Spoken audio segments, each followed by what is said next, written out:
Test. Yeah, there we go. Good afternoon, everybody. How you doing? So I don't mind saying that this is a bit of a childhood dream come true. Anybody else feel that way?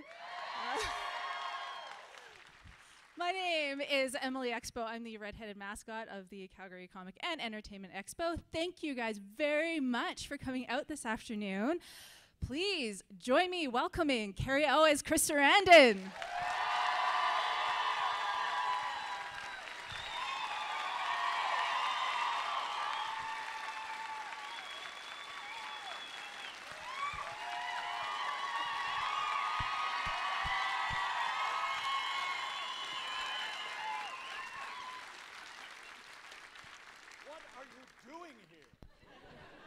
This is quite the reception, guys. Have you done any events like this together before? Yeah, we did one a few months ago for the anniversary, 25th anniversary of The Princess Bride. And we had a big reunion, and it was in New York, Lincoln Center, right? Center, yeah. Yeah. You might want to switch your mic on there. There you go. Thank you. You're welcome. He's such a pro.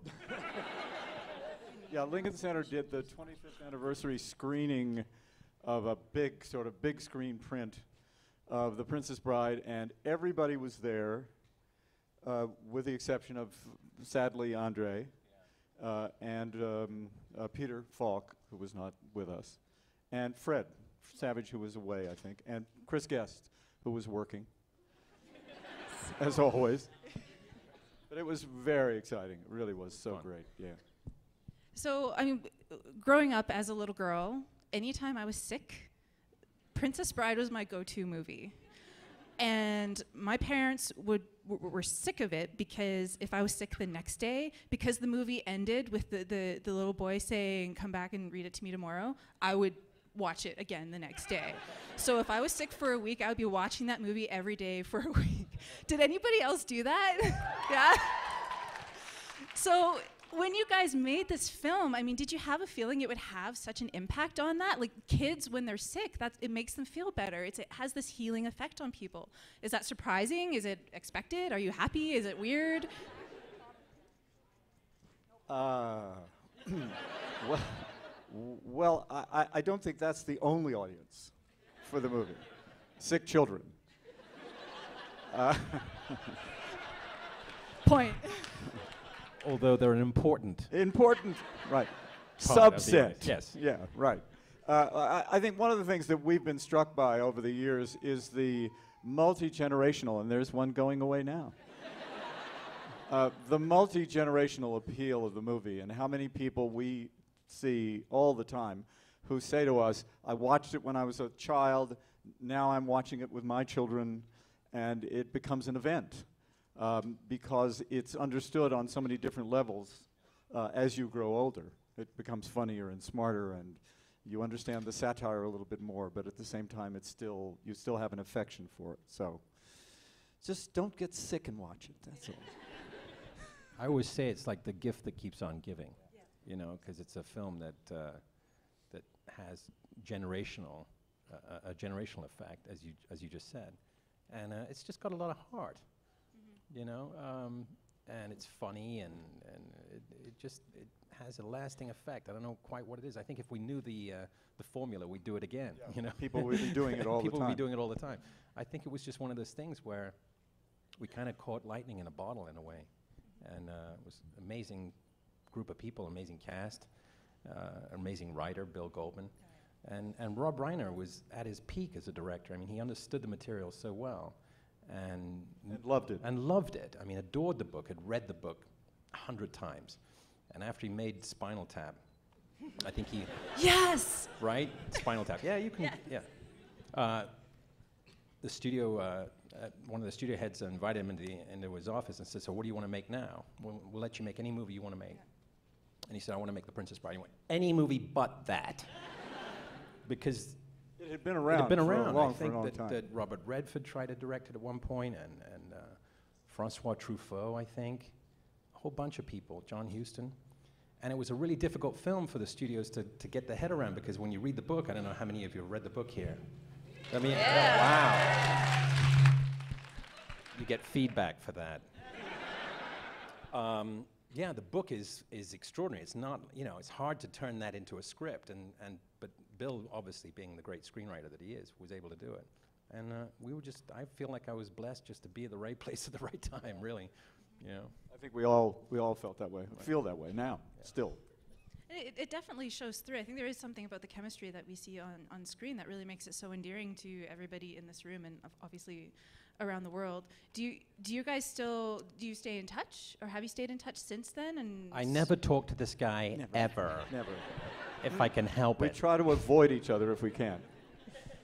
No, we tend to run into each other at events like this, but also at the 25th anniversary. Sometimes when I think Cary and I have seen each other in Los Angeles a couple of times. Yeah. We used to see each other in Los Angeles when I lived there. Right. I don't live there anymore, Right.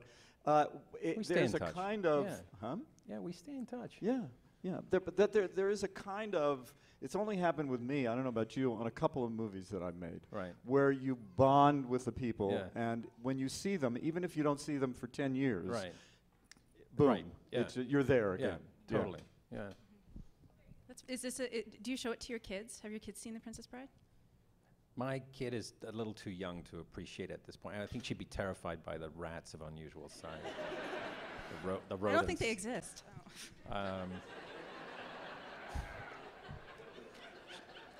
She's Actually,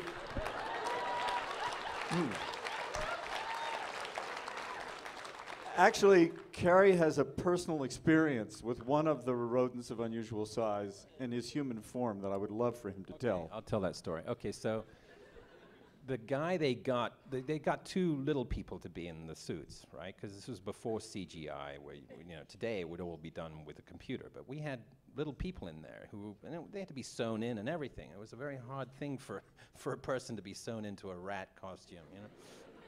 And they'd have to feed them through a straw during the.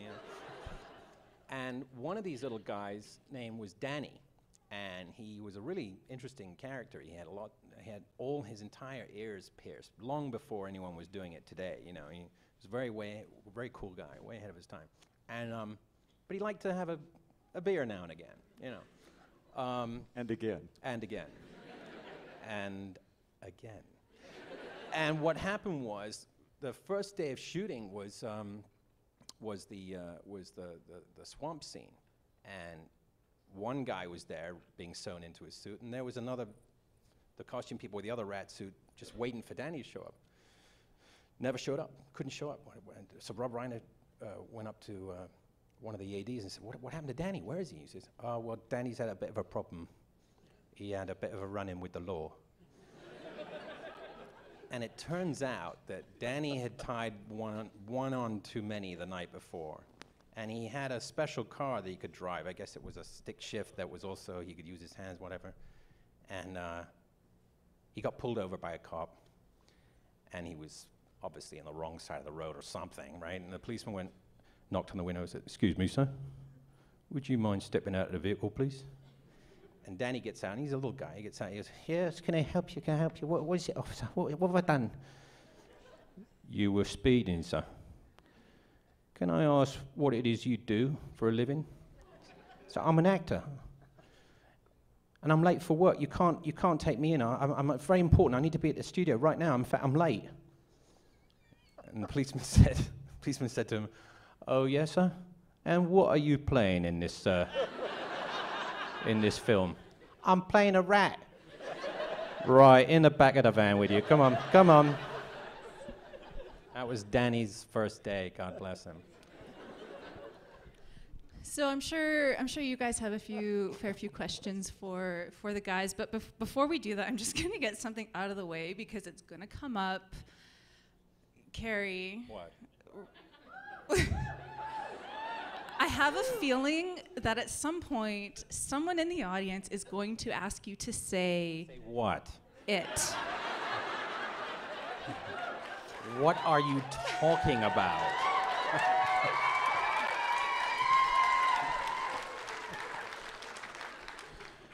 Oh, you mean that? That. You want me to get it out of the way now?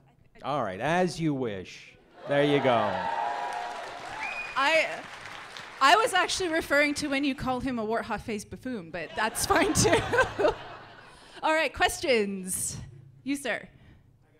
Make sure you speak up. Chris, I talked to you on the phone a couple months ago at the Expo, and you and I talked about Andre. And you said that if I want to know about Andre, I have to ask Cary because he has some really amazing stories. So can you share a couple of stories about your experience with Vagina? Sure. Andre was just an incredibly beautiful guy. I mean, we both experienced Andre. You can't not miss Andre when he walks into a room. I mean, the man had to bend down to get through every single door. He was literally a gentle giant. He really was, right, Chris? He was just the gentlest soul. He had that smile on his face, I think, literally from the start of shooting to the wrap. And he had these little tiny, I mean, his teeth were like normal folks' teeth, you know? So they looked like baby teeth in him, you know?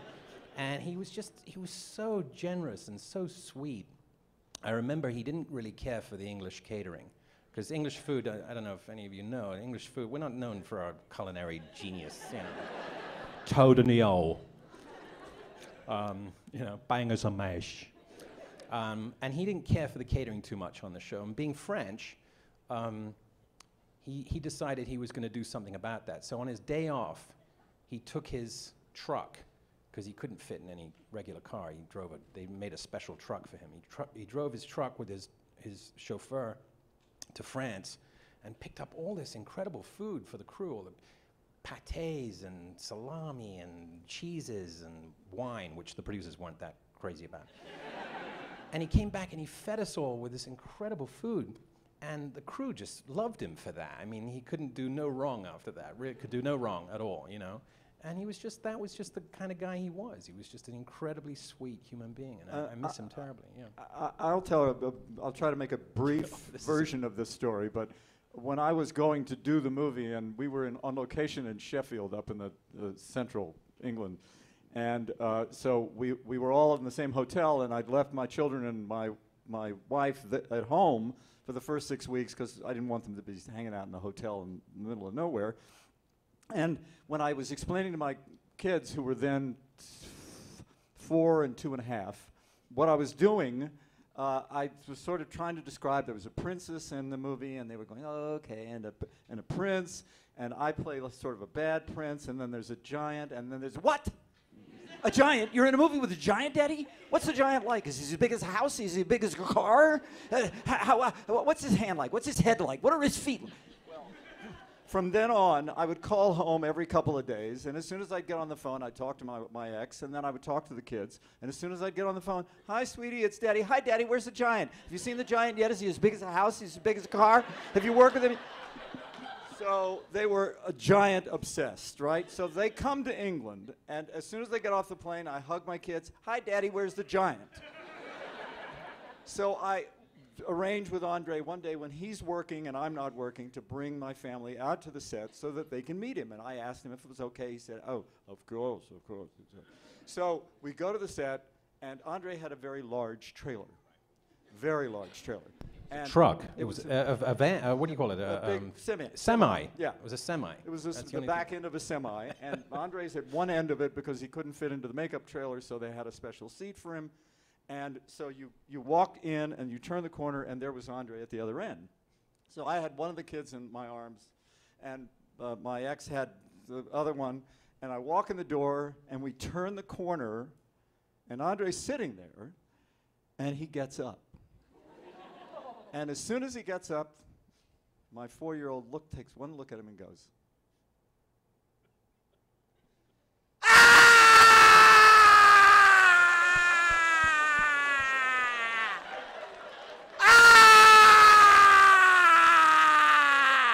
and the other one starts screaming, ah! And now they're both screaming, ah!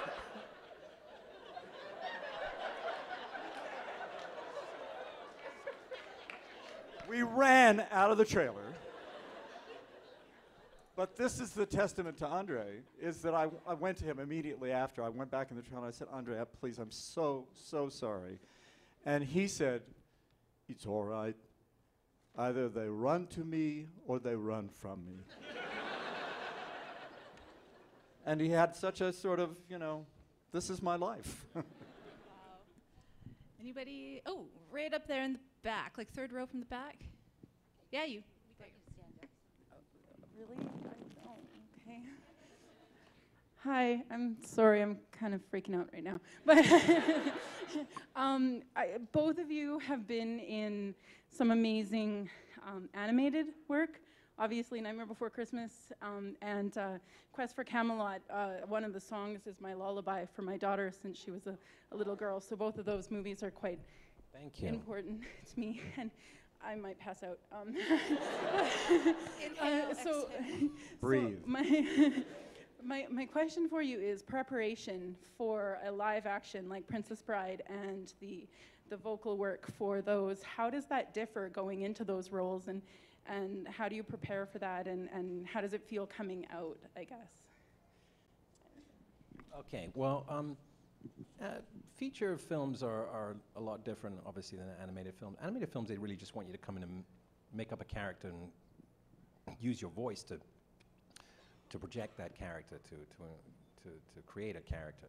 And in film, obviously, you have to be fully formed. It's you know, for me, in Princess Bride, it was training every day to sword fight. It was, you know, there's a lot of preparation that goes into creating a character for a movie.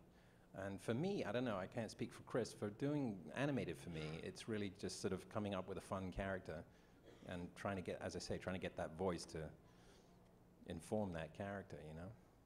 Yeah, it's just a totally different experience because essentially when you go in to do voice work for animation, you're standing in front of a mic, almost never working with another actor. I think I worked one day with Catherine O'Hara, who played Sally, and other than that, I was just in the studio with the director. That's right, you rarely see the other actors at all. Yeah, and then I don't know what your director was like, but Henry Selick was, okay, try it this way. Right. Okay, try it this way, but hit the other word. Right. Hit that. Right. Yes. They make you do 100 different inflections, so they Right. have the choices at the end of the day, because they don't know how the mix is going to end up, how the other actors are going to perform their lines until they put it all together. So they want you to do many different variations of it, so they have choices. Yeah. But basically, in either medium, you're just a puppet.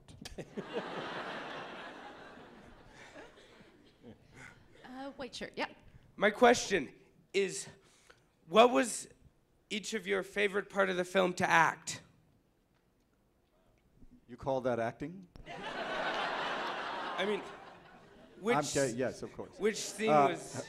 Which is favorite? I always have... villains are always fun to play.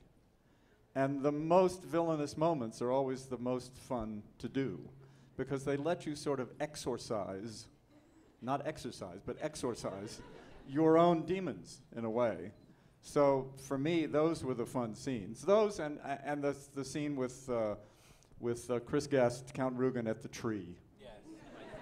Was that's just because that's wonderful writing and you can't screw that up. I was just going to say that's one of my favorite scenes. What does he say? If you don't have your health, you don't have anything. You haven't got anything. That's it.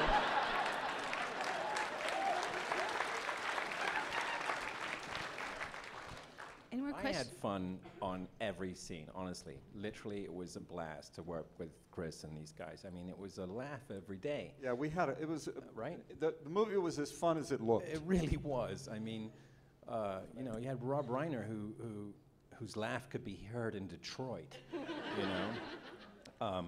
And it was just a bundle of laughs all the time. I mean, I was early to work and I was one of the last to leave. I never wanted the day to end. I never got tired. I was just excited. I wake up each morning going, I'm going to work on The Princess Bride today. You know, it was just a real thrill for me.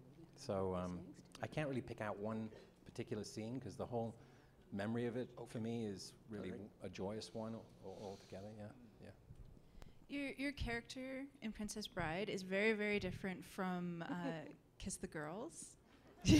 Really? I was trying to do the same person. What did you have to do anything different to prepare for that at all, or?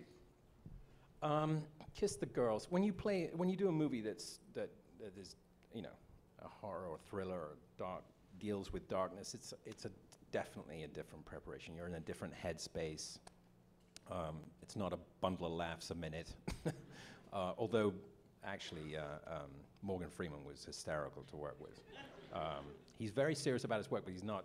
He's a jokester too, so he's great fun to be around. But yeah, being on thrillers and horror films, you sort of have to you're dealing with a lot of effects and you're dealing with a lot of negative things. Yeah, so it's definitely different in terms of preparation. Yeah, I can't quite tell you except to say that really. Sounds good to me. Yeah. No, it's you have to get into the headspace of playing a killer, and that's not a headspace you really want to be in for a long space of time. You know? Speak for yourself. If I don't come out from backstage after the show, you guys know what happened. Hands? Stand up. Right here. Hands. Stand up. Oh. You're on. Hi, so big fan. You guys obviously had a chance to work with some amazing actors. You know, Chris Guest. I think every girl wanted to be Robin Wright when I was growing up. But my question is actually about Mandy Patinkin, who I'm a big fan of as a Broadway singer. So I was just curious, was there ever any sing-alongs, backstage, maybe, with Mandy's voice? Well, excuse me, I didn't experience it, but I know that the reunion Rob and Mandy talked about, there were times on the set when we were shooting where Rob and Mandy and Chris would get together and do doo-wop.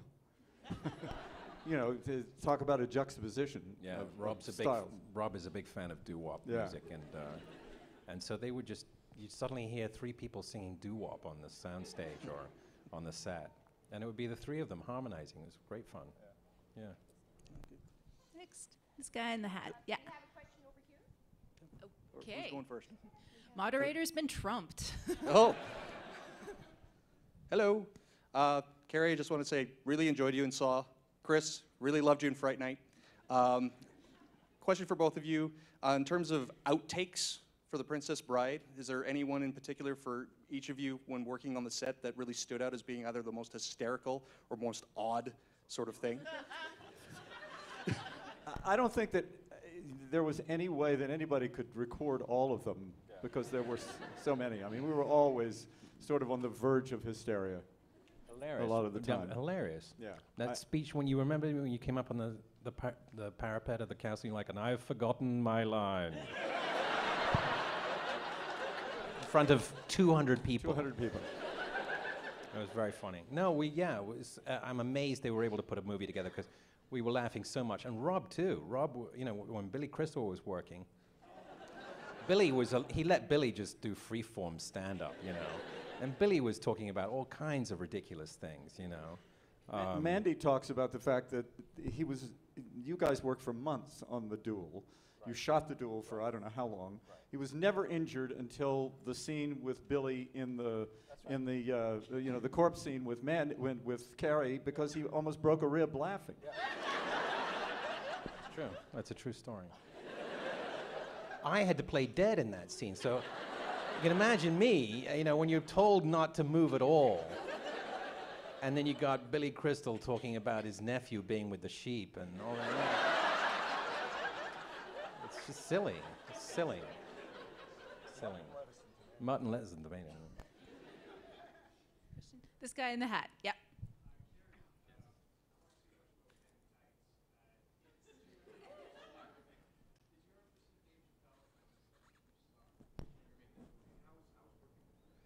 How was working with Dave? Great. I mean, I had the privilege of with Mel Brooks to sort of get to help pick who that guy was going to be, and when Dave came in and did his audition, it was just, we knew instantly. We just looked at each other and went, "This is the guy." I mean, he's amazing, and is still amazing. I still watch his show religiously, I think, and I'm just sad it's not on the air anymore. I mean, I'm just watching repeats now, but he's that good that I'll watch the repeats. He's amazing, talented guy, and very funny to be around. And I miss him terribly. And he lives in Mississippi. I don't see him as much as I'd like to. I mean, we run into each other now and again, but he's an amazingly talented guy. Hands? This one right here. Oh, hi. Yeah. Hi, this is, of course, childhood dream come true and all that. There are 3 movies that I think of as being the most quotable. Wizard of Oz, of course, Holy Grail. See what you do to me. Monty Python. And, of course, The Princess Bride. Do you guys ever get mad at people when they misquote? Never. No, It's to be mad about. Right. I mean, you're lucky to have any movie that has any quotable lines in it. And I think that Bill Goldman really filled this one with quite a few, you know? Right. There you go. There you go. Yeah, Wally John says that people constantly walking up to him and saying it, and it doesn't bother him. I don't think any of us resent it in any way, shape, or form. We're lucky to have been part of it. Next question. Who do we got? This guy right here. Yeah, stand up. So, obviously, with the big resurgence of the Marvel movies and a whole bunch of heroes and villains being up for grabs, I was just wondering if either of you guys had the chance to play a hero or villain from the wide world of comic books. Who would you choose offhand? Who would you choose? Careful now.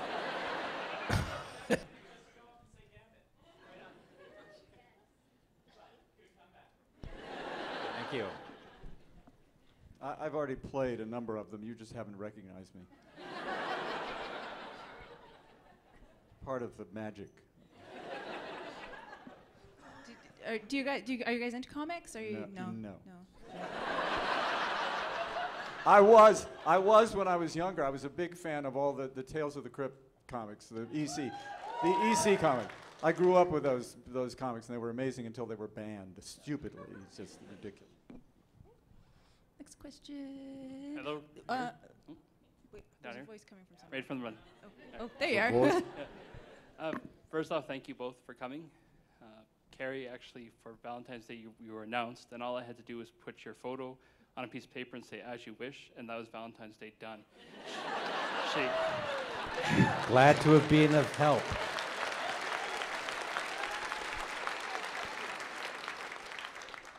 Just last year, we actually had the pleasure of having David Prowse here, and just wanted to see if you had any stories you'd like to share about him. Dave Prowse was my trainer. Yes, Darth Vader was my physical trainer. I had Vader every morning pushing weights on me, going, "More. You're puny." And all the time he was telling me, "You can be this big one day." And of course, you know, what are you going to say? It's Darth Vader, you know? No, I can't do it. It's too much. Can't cry in front of Darth Vader. I wanted to. No, he's a great guy, you know, and I first saw him when he did Clockwork Orange. That's when I first became aware of Dave Prowse. And he's a legend now, you know. He's a very sweet man.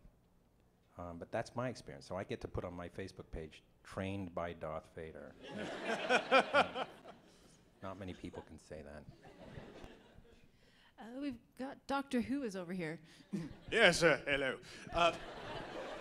I'm a recent graduate of the University of Lethbridge acting program. I've been performing around the city for a little while, but still pretty much a newbie at this, and you both have considerable experience in the professional world. And I was just thinking, if you guys had any bit of advice beyond the obvious, like show up on time, know your lines, you know, be professional, what sort of general advice would you have to give to someone like me or somebody else in the room who might be just starting out?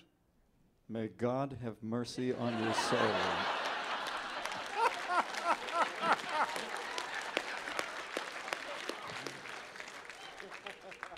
Can't top that. Just survive. Stay at it. Keep work with Perseverance. good people. Yeah. Work with good people. Yeah. Just And read. Yeah, perseverance is key, I think. Good advice. Who else do we have? Oh. I'm sure you know what Easter eggs are, hidden bits in movies that might not be obvious to the general audience. Are there any little subtle bits in The Princess Bride that you think might be worth mentioning? I think they've all been ferreted out at this point. I mean, there's so much has been. I can't think of any. I mean, it's been poured over by so many people. I'm sure you all know the movie better than we do. You know, really, honestly. But I can't answer that. I don't know what to tell you. Watch it again. Maybe you'll find some more. Hands. I'm not seeing many hands. Are you guys? Oh, there you are. The sunglasses. Oh. Perfect. Alrighty.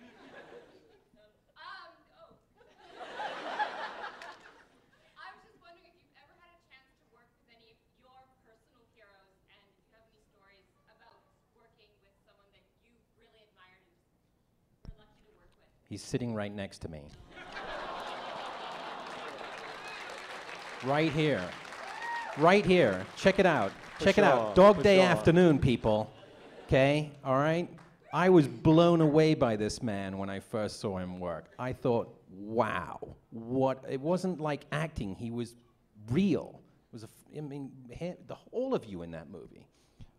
Al, John Cazale, everybody. It was like, for me as a kid, starting to figure out what I wanted to do for a living, acting. To see a film like that and see people who didn't appear to be acting at all, but who were actually just being.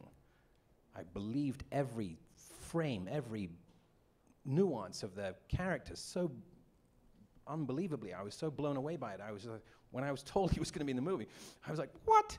Chris Howard, no way! And that's how I feel about this man right here.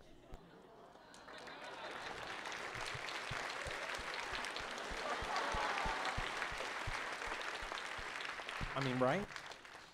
And I'll throw a thing out for all of you FX fans. I got a chance to work with Dick Smith once. Do you guys know who Dick Smith is? He's the original guy, special effects makeup guy, who created. I mean, I can't tell specifically. When you went into Dick Smith's house, because I went to his house once to do a life mask for a movie that I was doing, and on Dick Smith's shelves were life masks of Laurence Olivier, Marlon Brando, Anthony Quinn. He worked with everybody and created special effects makeup for any number of great films. I think he did the original Exorcist. Yeah. So that was one of my heroes who I got a chance to work with, and any number of actors. Sean Connery, I worked with Sean twice, worked with Sean. I ought to put you over my knee, Moneypenny. Goldfinger, if you shoot me, the bullet will pass through you and through the fuselage and shock you out like a piece of ham. That's my Sean Connery.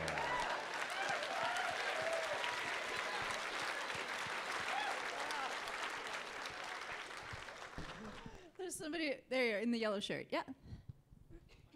Okay, hi. This is for Cary more so. You were kind of my go-to actor when I was growing up. Every time I watched a movie and you were in it, I went, oh my gosh, that's the guy. Princess Bride just started all that. It's kind of almost a repeat of the last question, but when you were growing up, was there someone that you really recognized and looked up to and that helped you get to that acting career? Yes. Believe it or not, it goes back to Al Pacino. I was privileged enough. I didn't get to work with him like Chris, but I was living in New York, and I thought, I'll be a New York actor. That's where all the great actors are from. Pacino and Brando, they all studied at the actor studio. I'm gonna go to New York and I'm gonna study like them. And I'm gonna go to the actor studio, which I managed to get into, but in a different program.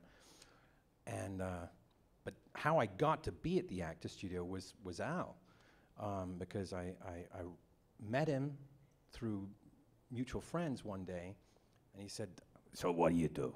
I said, I'm an actor. He goes, oh yeah, what are you doing? I said, well, I'm looking for work. I'm in New York. Just got here. No, you're not. I go, really? What am I doing? He goes, you're drifting.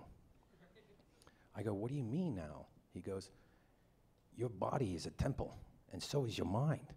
And your acting, your ability, it's a craft. You go to the gym and work out, right? I go, yeah, I work out. Right?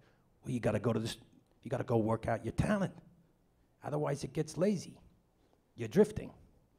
And so it was him who persuaded me to say, where do you want to go study? And I said, well, I'd love to study what you studied. The actor, he goes, sure, I'll take care of it. So he literally made some phone calls and got me in. It was just incredible for me. So it changed my life. And from that, I went from the actor studio to the Lee Strasberg Institute and trained there. And it was all thanks to Al. So I have him to thank, really. He was my mentor. So, yeah.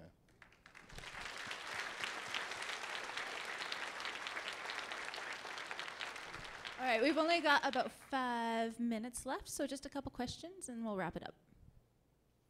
Are you guys shy? What's going on? Oh, we got another one down here.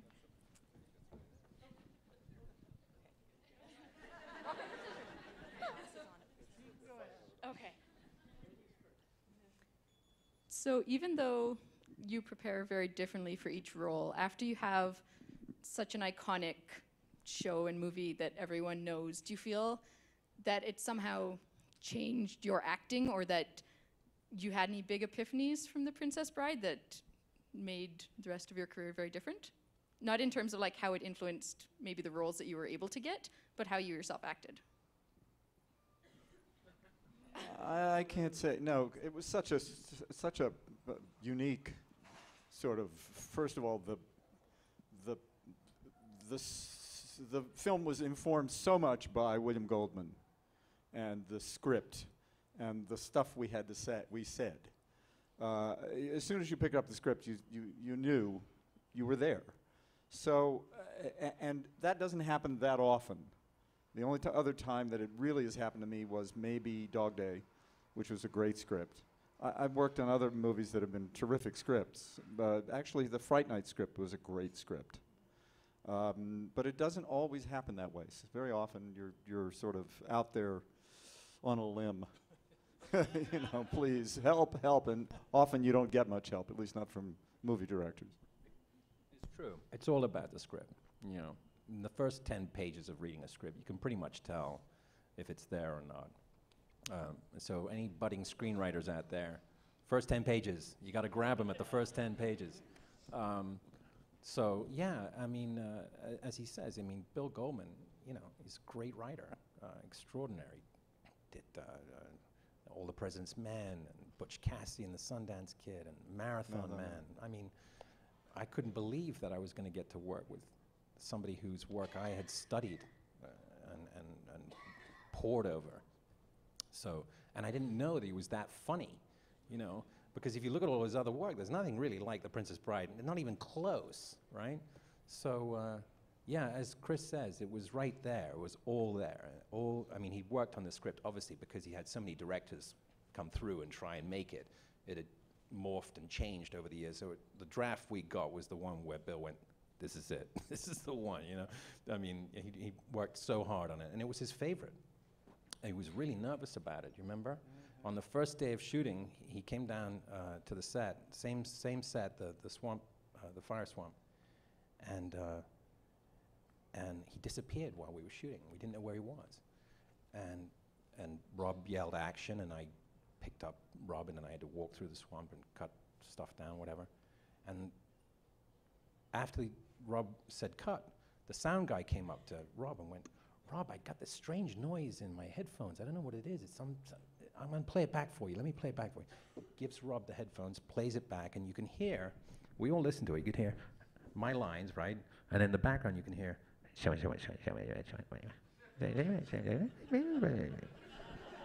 Rob said, what the heck is that? The sound guy goes, I don't know. There's no one talking on the set. It's just the actors. I don't know where. So Rob goes, wait a minute. Where's Bill? Right? So he sends someone to look for Bill, and Bill's hiding behind a giant toadstool, right? And he's biting his fingernails, and he's going. Rob said, "What are you doing? We're shooting." And it turns out that no one had ever invited Bill Goldman to a set before, because writers don't usually get invited to the shoot, you know? Once they deliver their script, that's it, you know? He was so nervous and so excited about the film that he was making some kind of prayers and incantations behind it while we were actually filming. He said, "I'm sorry, Rob, I didn't know. I didn't understand. I was so nervous." He also told the story at the 25th anniversary, which I thought was very touching, that when he was writing the script, which he wrote for his daughters, he went to his daughters one day and said, "I want to write a story. Tell me, what do I write about?" And one daughter said a princess, and the other one said a bride. And that's how he got the title. And he sat down, and the story literally possessed him for a time until he got to the point where, and he couldn't stop writing, to where Wesley dies. And Bill Goldman, this protean sort of mind, this great sort of figure, we're all terribly intimidated by him. He said, "I got up from the writing table and went into the bathroom and wept. I couldn't stop crying because he was so involved in the story. That's how much it meant to him." And you can see it in the work. The work has such wit and has such great form, but it also has such feeling. And I think that's the thing that people identify so strongly with, is that great, deep feeling that Bill Goldman put into it. Love. It's a story about love. You know, it's a grandfather teaching his son how to love and kissing, and it's so sweet. It's sweet. Well, guys, I think that's about all we have time for today. Thank you guys for providing many warm memories for us.